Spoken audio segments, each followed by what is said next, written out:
മുഈനുദ്ദീൻ അൽ-ജിസ്തി അൽ-അജ്മീരി ഖദ്ദസല്ലാഹു സിർറഹു അൽ-അസീസ്. അതാണ് റസൂലുള്ളാഹി, അല്ലാഹുവിന്റെ റസൂലിന്റെ റസൂൽ.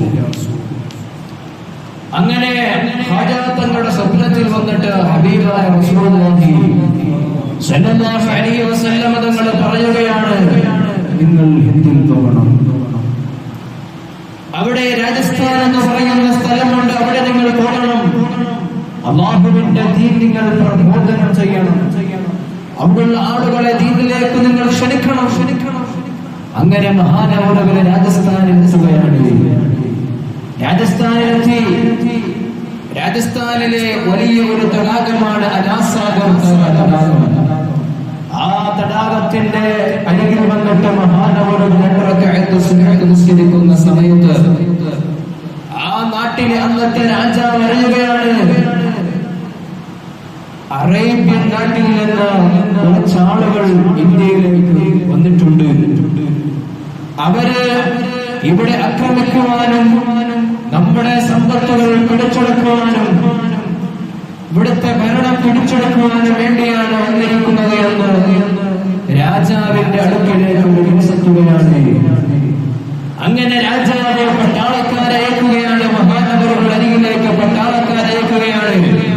എത്രയും പെട്ടെന്ന് ഈ ഇന്ത്യ വിട്ടു പോകുവാനും പോയില്ലെങ്കിൽ അദ്ദേഹത്തെ കൊലപ്പെടുത്തുവാനും പട്ടാളക്കാരോട് രാജാവ് ഉത്തരവിടുകയാണ്. അങ്ങനെ മഹാനഗറുകൾ വിസ്തരിച്ചുകൊണ്ടിരിക്കുമ്പോൾ അതിന്റെ അരികിൽ വന്നിട്ട് പട്ടാളക്കാരെ പറയുകയാണ്, ഓ മഹാനുഭാവ, നിങ്ങൾ എത്രയും പെട്ടെന്ന് ഈ ഇന്ത്യ വിട്ട് പോകണമെന്ന് രാജാവിന്റെ ഉത്തരവുണ്ട്. അഥവാ ആ ഉത്തരവ് നിങ്ങളെ സ്വീകരിച്ചില്ലെങ്കിൽ നിങ്ങളെ കൊലപ്പെടുത്തണമെന്നാണ് രാജാവ് നിർദ്ദേശിച്ചിരിക്കുന്നത്.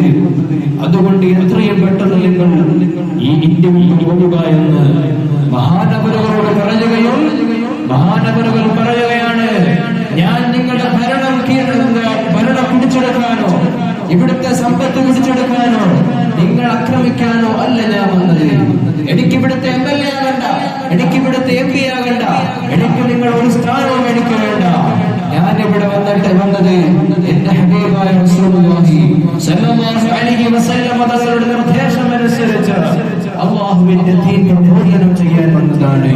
അതിനുള്ള അനുവാദം മാത്രം നിങ്ങൾ എനിക്ക് തന്നാൽ മതി, മറ്റു ഒരു സ്ഥാനവും എനിക്ക് വേണ്ട എന്ന് മഹാനഗറുകൾ പറഞ്ഞിട്ടും അവർ സമ്മതിക്കുന്നില്ല.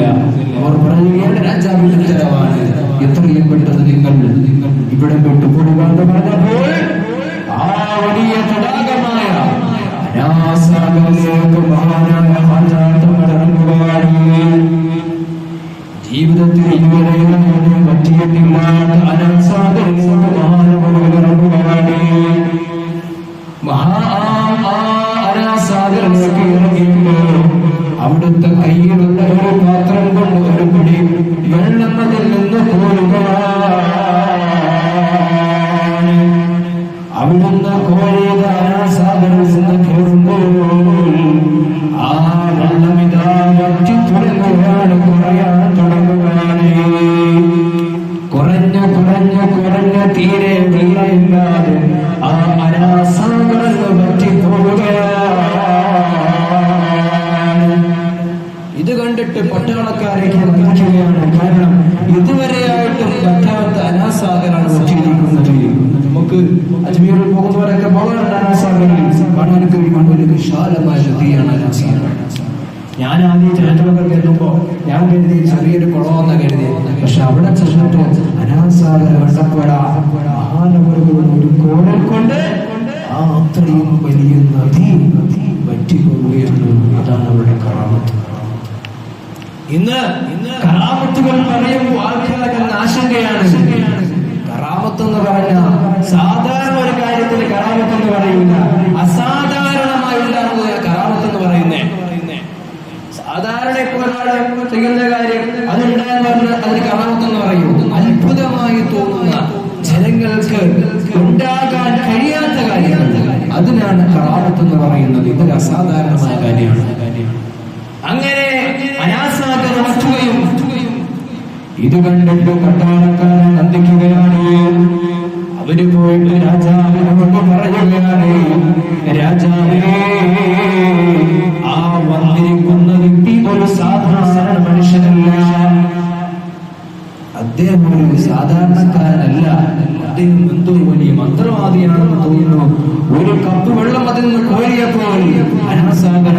പടച്ചു എന്ന് പറയുന്നു.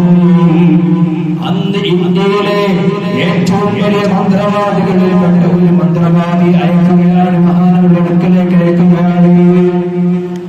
ആ മന്ത്രവാദി വന്നിട്ട് മഹാനടുക്കൽ പറയുകയാണ്, നിങ്ങൾ വലിയ ജാലവിദ്യയൊക്കെ പഠിച്ച ആളായിരിക്കാം, പക്ഷേ ഞാൻ ഇന്ത്യയിലെ പ്രശസ്ത മന്ത്രവാദികളിൽ ഒരാളാണ്.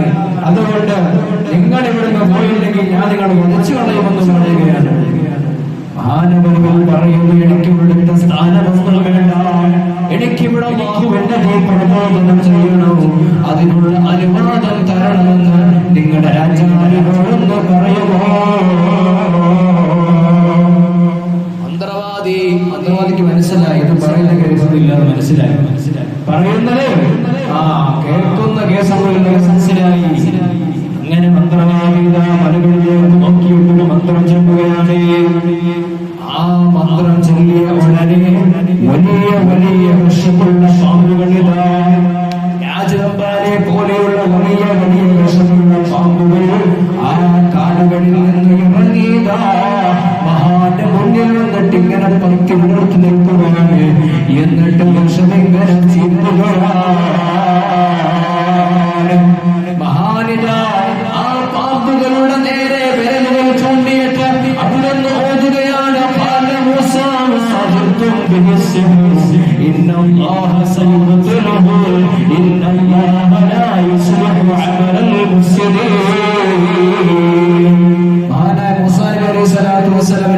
വടി ഉണ്ടായിരുന്നല്ലോ, ആ വടി നിലത്തിടുമ്പോൾ പാമ്പായി മാറുമായിരുന്നു. അങ്ങനെ ഇതാ ഫിർഔൻ എന്ത് ചെയ്തു, ഒരുപാട് മന്ത്രവാദികളെ അങ്ങനെ വടി നിലത്തിട്ട പാമ്പാകുന്ന മന്ത്രവാദികളെ വിളിച്ചിട്ടിട്ട് അവിടേക്ക് വടി ഇതാ നിലത്തിട്ടപ്പോൾ പാമ്പാവുകയാണ്. ആ സമയത്തല്ലേ അങ്ങനെ ആയിരക്കണക്കിന് മന്ത്രവാദികൾ വന്നിട്ട് വടിതാരെ കിടന്നു പാമ്പാകുന്നു. ആ പാമ്പുകളൊക്കെ ഇങ്ങനെ പത്തി വിടർത്തി നിൽക്കുന്നു. ആ നിമിഷം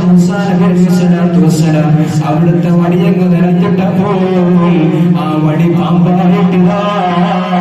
ആ വന്ന പാമ്പുകളെയൊക്കെ കൊന്നു കളയുകയല്ലേ, വധിക്കുകയല്ലേ. ഈ സംഭവം ഖുർആൻ പറയുന്ന ആയത്താണിത്. ഈ ആയത്തിൽ ഓതിയിട്ട് ആ പാമ്പുകളുടെ നേരെ ചൂണ്ടുമ്പോൾ ആ പാമ്പുകളൊക്കെ അങ്ങ് ചത്തുപോവുകയാണ്. ആദ്യത്തെ പരീക്ഷണത്തിന് പരാജയപ്പെട്ടു മന്ത്രവാദി. നീ തിരക്കേടില്ലല്ലോ, മന്ത്രവാദി തിരക്കേടില്ല. രണ്ടാമതും പരീക്ഷിക്കുകയാണ്. രണ്ടാമതും മന്ത്രവാദം ചെല്ലുകയാണ്.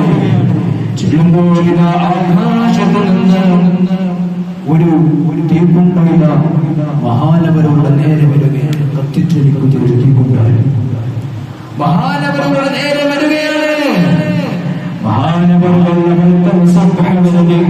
ആ തീയുടെ നേരെ ചൂണ്ടിയിട്ട് അവിടെ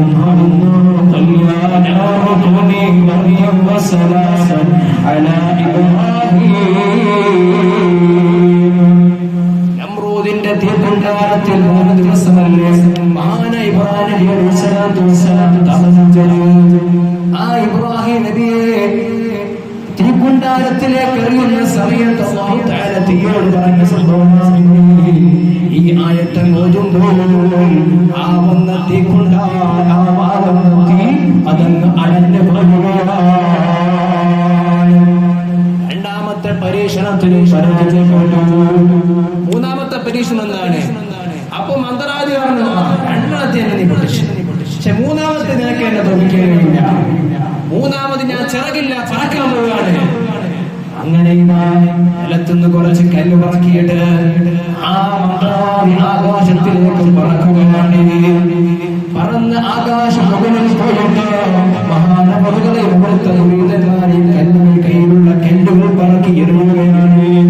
ഇത് വന്ന മുരീതന്മാരുടെ ദേഹത്ത് വന്നിട്ട് അവരുടെ ദേഹമൊക്കെ മുറിയുകയാണ്. അങ്ങനെ മുരീതന്മാർ മഹാനോട് ഭക്ഷണം പറയുന്നു. അജാതങ്ങള് അവിടുത്തെ കാലിൽ കിടന്ന മെതിയടി, ആടുകൾ ഉപയോഗിച്ചിരുന്നതാണ് മെതിയടി. ആ മെതിയടി എടുത്തിട്ട് ആകാശത്തിലേക്ക് ഒരു എറിയുകയാണ്. എറിഞ്ഞിട്ട് ആ മെതിയടിയോട് പറയുകയാണ്, നീ പോയിട്ട് ആ മന്ത്രവാദിയെ താഴെ ഇറക്കുക. ഈ മെതിയടി പറക്കുകയാണ്. മെതിയടി പറന്ന്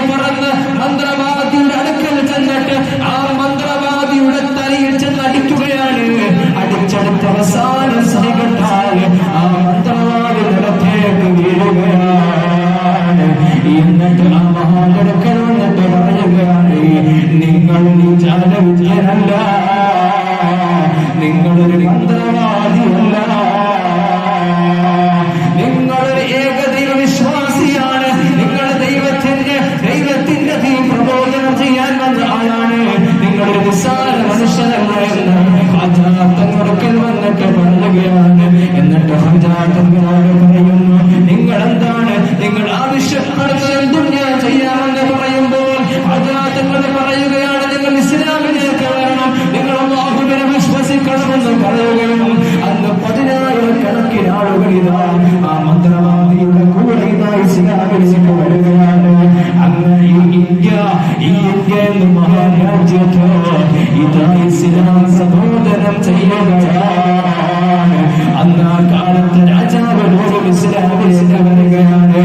അങ്ങനെ ഈ സുൽത്താൻ, ഈ ഇന്ത്യയുടെ സുൽത്താനായി മാറിയ മഹാനായ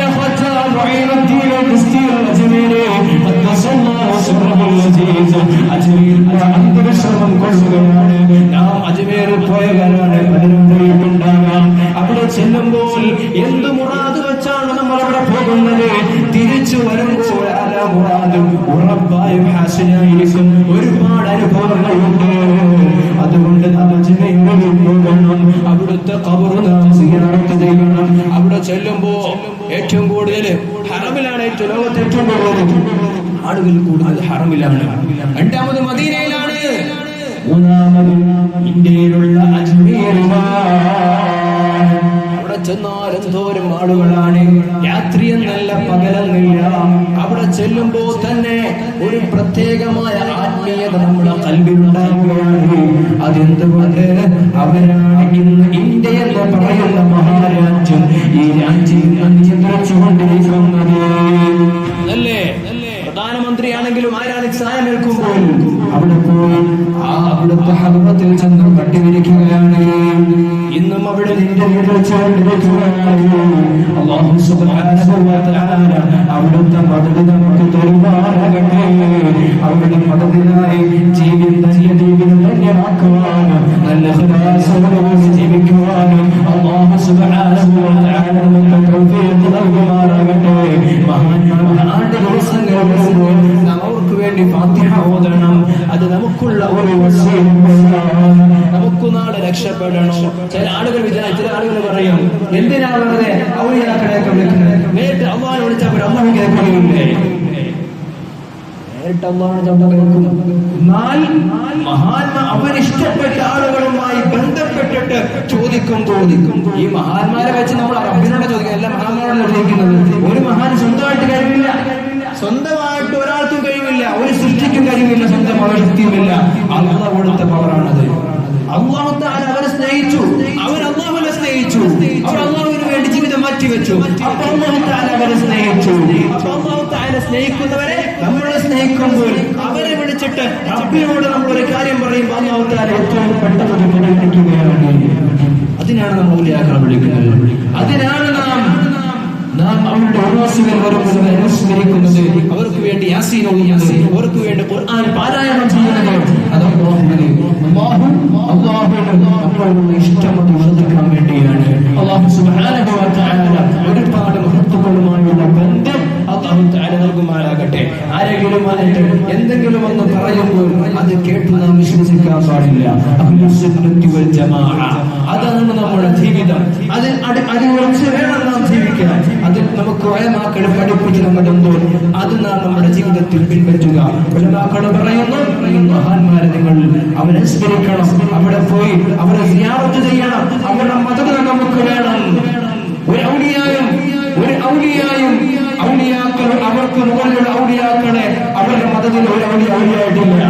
എത്ര വലിയ മഹാന്മാരെടുത്ത് നോക്കിയാലും ഈ മഹാനായ ഖ്വാജ തങ്ങൾ തന്നെ എന്ത് തങ്ങളുടെ ഹദറത്തിൽ പോയിട്ട് അവിടത്തെയോട് അനുവാദം ചോദിച്ചിട്ടുള്ളത് ബഗ്ദാദിലെ ദഅവത്ത് ചെയ്യാൻ എനിക്ക് അനുവാദം തരുമോ? അവിടെ പോയിട്ടുണ്ട്, അവർ മദദ് തേടിയിട്ടുണ്ട്. അവർ ഓരോ മഹത്തുക്കളുടെയും ഹിസ്റ്ററി എടുത്ത് പരിശോധിച്ചാൽ ഓരോരുത്തരും അവർക്ക് മുൻഗാമികളായ മഹാന്മാരെ അവർ ആശ്രയിച്ചിട്ടുണ്ട്. അങ്ങനെയാണ് അവർ ഇതിലേക്ക് എത്തിയത്. അതുകൊണ്ട് മഹാന്മാരെ എതിർത്തിട്ട്, അമ്പിയാക്കളെ എതിർത്തിട്ട്, സഹാബത്തിനെ എതിർത്തിട്ട് ഒരാളും അല്ലാഹുവുമായി അടുക്കാമെന്ന് വിചാരിക്കണ്ട. ഒരിക്കലും വിലായത്തിന്റെ പദവിയിലേക്ക് വരത്തുകയില്ല. അതുകൊണ്ട് ഒരു മഹാനെയും നാം കുറ്റം പറയരുത്, അല്ലാഹുവിന്റെ ഔലിയാക്കളെ നാം കുറ്റം പറയരുത്. ഒരു വ്യക്തി അല്ലാഹുവിനെ ഇഷ്ടപ്പെടുന്ന ഒരു വ്യക്തിയും അല്ലാഹു സ്നേഹിക്കുന്ന, അല്ലാഹുവിന് ഇഷ്ടപ്പെട്ട, അല്ലാഹു ആദരിച്ച ഒരു വസ്തുവിനെയും നാം വിസ്മരിക്കാൻ പാടില്ല. അല്ലാഹു സുബ്ഹാനഹു വ തആല അങ്ങനെയുള്ള എല്ലാ ദുഷ്ചിന്തകളെയും നമ്മളെ കാത്തുരക്ഷിക്കുമാറാകട്ടെ. ജമാഅത്തിൽ അടിയുറച്ച് പ്രവർത്തിക്കുവാൻ അല്ലാഹു തആല നമുക്ക് തൗഫീഖ് നൽകുമാറാകട്ടെ എന്ന് മാത്രം ഈ സാഹചര്യത്തിൽ ഓർമ്മപ്പെടുത്തിക്കൊണ്ട് എന്റെ വാക്കുകൾക്ക് ഞാൻ വിരാമം കൊടുക്കുകയാണ്. അല്ലാഹു സുബ്ഹാനഹു വ തആല നമ്മളിൽ നിന്ന് മരണപ്പെട്ടു പോയ പലരുമുണ്ട്. നമ്മളിൽ പല അസുഖങ്ങൾ ബാധിച്ച് കിടക്കുന്നവരുണ്ട്. അല്ലാഹു തആല എന്തെല്ലാം അസുഖങ്ങളുള്ളവരുണ്ടോ അവർക്കെല്ലാം അല്ലാഹു തആല എത്രയും പെട്ടെന്ന് ശിഫ നൽകുമാറാകട്ടെ. മഹാനായ ഹാഫിളത്തിന്റെ ബർക്കത്തുകൊണ്ട്, ഈ മാസത്തിന്റെ ബർക്കത്തുകൊണ്ട് അല്ലാഹു തആല ആദരിച്ച മാസങ്ങളിൽ മാസങ്ങളായ മാസങ്ങൾ, ഈ മാസത്തിന്റെ ബർക്കത്തുകൊണ്ട് അല്ലാഹു തആല അവരുടെ എല്ലാ പ്രയാസങ്ങളും അല്ലാഹു തആല മാറ്റി കൊടുക്കുമാറാകട്ടെ. നമ്മളിൽ മരണപ്പെട്ടു പോയ ആരൊക്കെയുണ്ട്? ഒട്ടുമാര് നമ്മുടെ കുടുംബങ്ങളിൽ മരണപ്പെട്ടു പോയിട്ട്, നമ്മുടെ ഉലമാക്കളിൽ നിന്ന്, സാദാത്തുക്കളിൽ നിന്ന്, നമ്മുടെ നേതൃത്വങ്ങളിൽ നിന്ന് മരണപ്പെട്ടു പോയ പല ഉലമാക്കളുമുണ്ട്. ഈ മാസത്തിൽ മരണപ്പെട്ടു പോയവരുണ്ട്. അല്ലാഹു അവരുടെയെല്ലാം പതനത്തിലേക്ക് സവാബിനെ എത്തിച്ചു കൊടുക്കട്ടെ. അവരുടെയൊക്കെ തിരുനോട്ടമുള്ള അല്ലാഹു ജീവിതമാക്കി അല്ലാഹു തആല നമ്മുടെ ജീവിതത്തെ ധന്യമാക്കുമാറാകട്ടെ. അല്ലാഹു നമ്മുടെ ജീവിതത്തിൽ എല്ലാവിധ വിജയവും അല്ലാഹു തആല നൽകുമാറാകട്ടെ. തങ്ങളുടെ ഹദറത്തിൽ ചെല്ലുവാനും അവിടുത്തെ സിയാറത്ത് ചെയ്യുവാനും അവിടുത്തെ മദദിനായി ജീവിക്കുവാനും അല്ലാഹു തആല നമുക്കെല്ലാം തൗഫീഖ് നൽകുമാറാകട്ടെ. ആമീൻ യാ റബ്ബൽ ആലമീൻ. വആഖിറു ദഅവാനാ അൽഹംദുലില്ലാഹി റബ്ബിൽ ആലമീൻ. അസ്സലാമു അലൈക്കും വറഹ്മത്തുള്ളാഹി വബറകാതുഹു.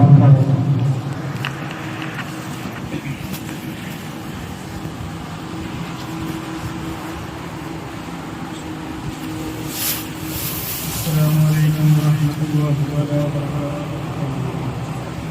اللهم صل على سيدنا محمد وعلى آل سيدنا محمد.